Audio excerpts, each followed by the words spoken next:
Hello दोस्तों, महेशपुर में मंदिरों के बाद मैं संग्रहालय में आया हूँ और के सर हमारे साथ उपलब्ध हैं और ये बताएंगे कि संग्रहालय का क्या महत्व है, कब इसकी स्थापना हुई और यहाँ पे कैसी-कैसी मूर्तियाँ हैं सर।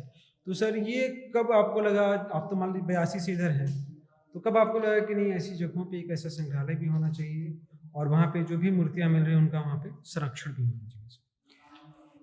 ये जब हमारे दिमाग में बात आई उस समय जी, और हमने लिखा पढ़ी किया, उसमें अधिकारी वर्ग आते गए और इसका सर्वे भी हुआ, सब कुछ हुआ। 2013 में जब इसकी साफ सफाई हुई, जितने टीले थे इनके, और साफ सफाई के बाद जो भी कलाकृतियाँ उत्खनन में निकली, जी, वो एक छत्तीसगढ़ शासन के द्वारा महेशपुर में संग्रहालय की स्थापना की गई है, बनाया गया है, जिसमें उन कलाकृतियों को सुरक्षित रखा जा सके। आज भी वहीं ये कलाकृतियाँ सब सुरक्षित हैं हुँ, और जहाँ पर हम उपस्थित हैं अभी। जी, जी। और तो सर मान इसमें लीजिए जो भी लोग आते हैं बाहर से देखने के लिए, यहाँ पे घूमने के लिए, तो जब यहाँ पे उनको उत्सुकता होती है कि और भी मूर्तियों के बारे में देखें, तो किस तरह से वो अध्ययन कर पाते हैं आपके माध्यम से या फिर जो भी वो गुरुजन हों उनके माध्यम से? जैसे मान लीजिए बाहर से कोई आदमी आ रहा है, जी, तो अब हमारे जो यहाँ के चौकीदार हैं, जी। इतने जानकार हो गए हैं, हुँ, हुँ। साथ में रहते रहते जी, हमारे रायकवाड़ साहब के साथ में या इन मूर्तियों के साथ में या इस संग्रहालय में, चूँकि उनकी ड्यूटी है यहाँ, तो रहनी पड़ेगा। जी, तो ये सब देखते सुनते उनको खुद का ज्ञान हो गया है जी सर। और वो इस चीज़ में गाइड कर देते हैं, सब बता देते हैं। जी, जी। तो सर अभी और कितना लगता है कि आने वाले समय में और कितनी मूर्तियाँ मिलेंगी अगर खुदाई हो? जैसे 4 जगहों पे हुई है, 5 बचे हैं, तो और कितना होगा? और कैसे अलग-अलग तरह की हम इन्फॉर्मेशन और जानकारी जान पाएँगे सर? हाँ, मैं सोचता हूँ 4 टीलों की सफाई हुई है, 5 टीले बचे हैं। हुँ, यानी आधे टीले में इतनी प्रतिमाएँ जब निकली हैं, तो उन 5 टीलों में शायद इतनी ही प्रतिमाएँ निकलें।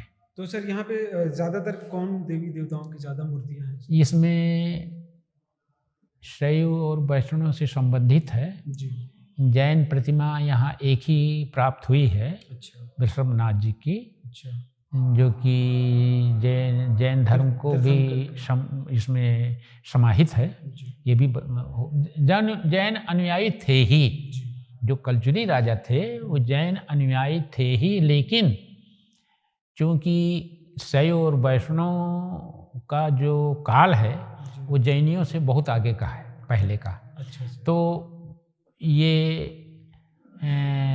शैव और वैष्णव की जो प्रतिमाएँ हैं, इनकी ये प्रमुखता में आता है। जी, प्रमुख चीज़ें यही हैं, साथ में चूँकि धर्म बदलते रहता है, जी, तो जैन धर्म को मानने वाले उनके कुछ राजाओं के थे, जिन्होंने वृषभनाथ जी का मूर्ति का निर्माण जैसे किया। महिषासुरमर्दिनी जी का बताया, विष्णु जी का बताया, जस्ट पीछे है हमारे जी। भोलेनाथ का है। इसके अलावा भी और कोई देवी-देवता हो हाँ, इसके अलावा सर? जी, आपका बाराह का मिलेगा, अच्छा, आपका शुक्र का मिलेगा। अच्छा, यानी विष्णु भगवान के जो दशावतार हैं, अच्छा, उनसे संबंधित सारी प्रतिमाएँ यहाँ मिलेंगी। जी, कोई प्रतिमा सलामत है, हुँ, कोई प्रतिमा कहीं पर थोड़ी सी टूटी हुई है, कोई प्रतिमा के हाथ पैर टूटे हुए हैं, कोई प्रतिमा बिल्कुल सलामत है। इस तरीके से उत्खनन में प्राप्त हुई हैं और शासन के द्वारा या पुरातत्वविदों के द्वारा या हमारे जो विशेष जानकार हैं पुरातत्व के, उनके जिन्होंने यहाँ के ग्रुपों की साफ सफाई करवाई है, उनके द्वारा उसका पुनः जो हाथ थे पैर थे उनको जोड़ करके पुनः उसी रूप में स्थापित किए हैं, बना। मेरा आखिरी सवाल है सर कि इस तरह के जो संग्रहालय हैं, कितना महत्व रखते हैं? जो भी हमारे आने वाले स्टूडेंट हैं, जो भी दर्शक हैं, अगर वहाँ पे आएँ, इसके बारे में पढ़ें, तो उनको कितना फ़ायदा होगा इससे? बहुत फायदा होगा। ये तो इतिहास के लिए, इतिहास के बच्चों के लिए, छात्रों के लिए बहुत महत्वपूर्ण चीज़ है ये। जो पहले हम सांची का स्तूप, खजुराहो, या अजंता एलोरा की गुफाएँ, गुफाएँ ये पढ़ते थे जा कर के, तो अब हमारा कोर्स जो है जी।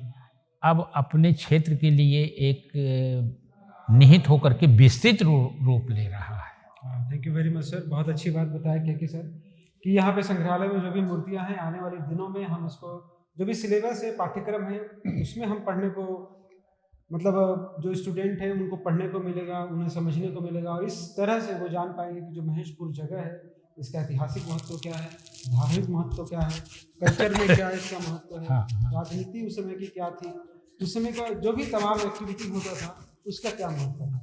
और thank you very much sir, आप हमसे धन्यवाद sir, thank you very much. इस तरह खबरों के लिए आप हमसे जुड़े रहें, बने रहें और लाइक करें, सब्सक्राइब करें, कमेंट करें। कैमरा मैन के साथ में दीपक पांडे, आप देख रहे हैं फटाफट news. Thank you very much.